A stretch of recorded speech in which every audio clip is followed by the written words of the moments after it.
Now, the latest on the war in Gaza. Israel has announced it will allow a basic amount of food to enter Gaza to make sure that starvation, well, that doesn't become an issue. This after blockading the territory for, count 'em, the last 10 weeks.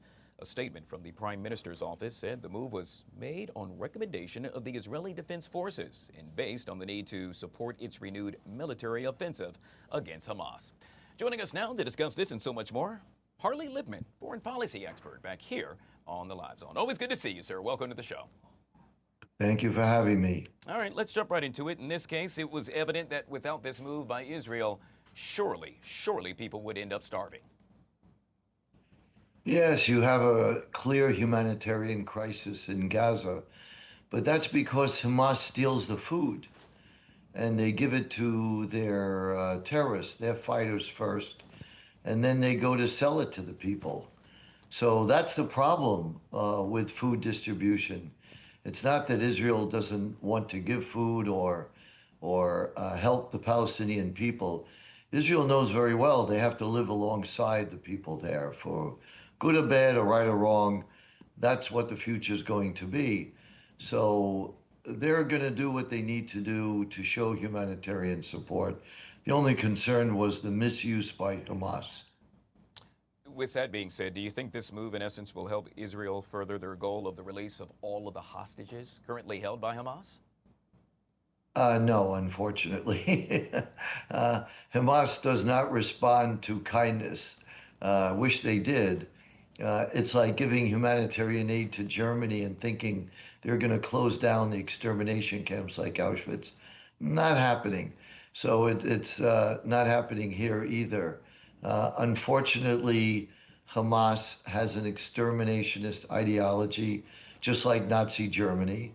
And that's what makes this whole problem in Gaza different and unique.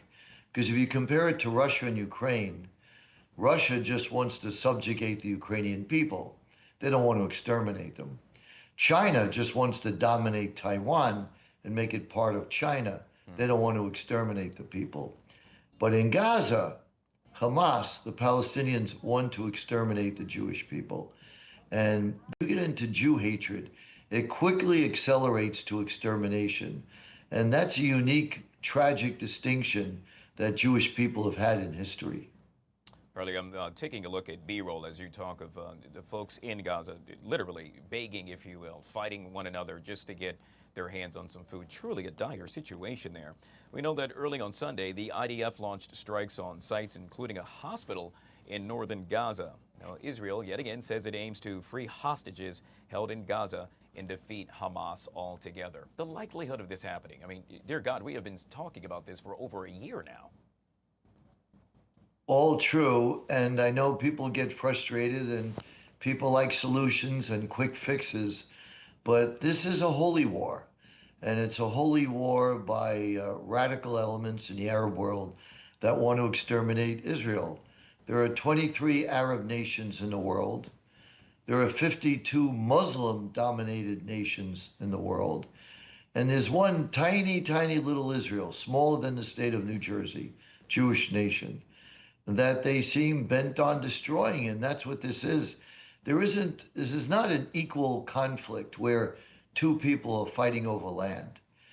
Israel repeatedly was willing and happy to have two nations, a nation for Palestinians and a nation for Jews.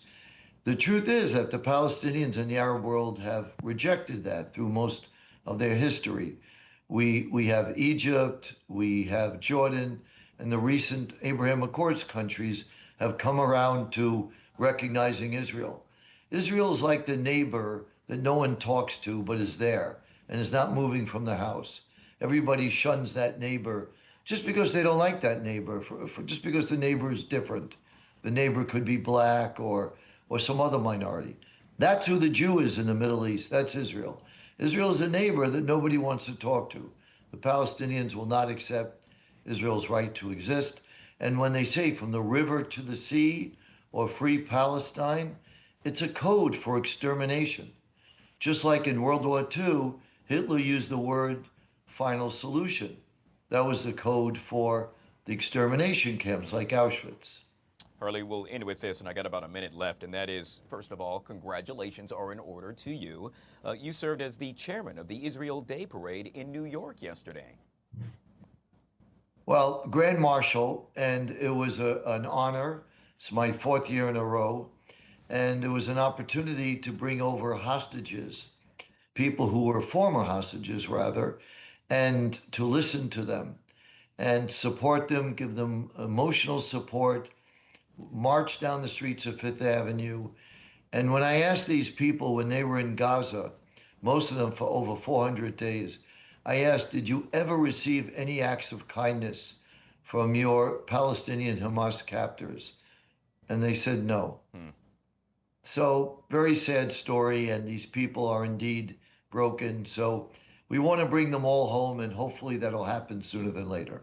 Yeah, we'll speak it into existence. Yet again, Mr. Harley Lippman, foreign policy expert, joining us right here on the Live Zone. Truly appreciate your time, sir. My pleasure.